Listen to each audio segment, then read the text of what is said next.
እንግዲህ ዛሬ በዚህ መልኩ ምሳችን እንግዲህ ዛሬ ጥቅል ጎመንና ሽሮ ነው።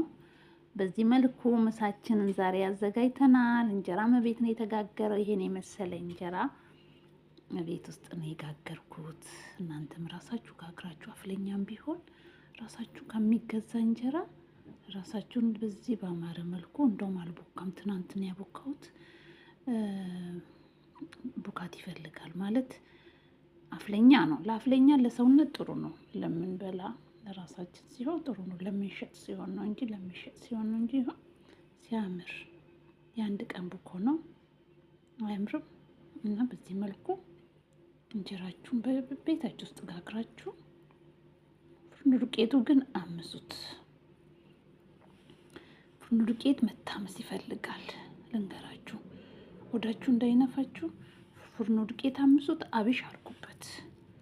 ይኸው ሽሮ የቤት ሽሮ ነው። በዚህ መልኩ ይኸው ሲጣፍጥላችኋለሁ። ሽሮ የአተርና የሽምብራ ሽሮ ነው።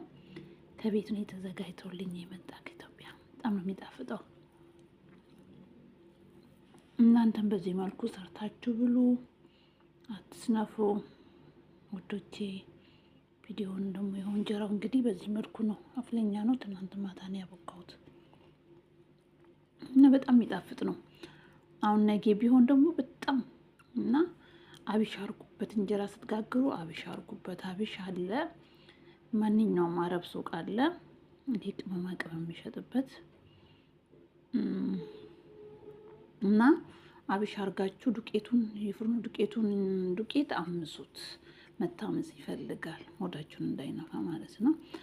ከፈለጋችሁ ደግሞ ሩዝን መጨመር ትችላላችሁ። ሩዝ ባትጨምሩ ራሱ አምሳችሁ በደንብ አርጋችሁ ማመስ አለባችሁ። በዚህ ባማረ መልኩ ቆንጆ እንጀራ ይወጣላችኋል። 2 ቀንም 3 ቀንም ማሳደር ትችላላችሁ። ግን ቡኮው እንትን ይበዛበታል እና በዚህ መልኩ ሰርታችሁ ብሉ እላችኋለሁ። ሰላም ምሳ፣ መልካም ምሳ ይሆንላችሁ። እንግዲህ ምሳዬ ዛሬ በዚህ መልኩ ጨርሼዋለሁ። ተባረኩ።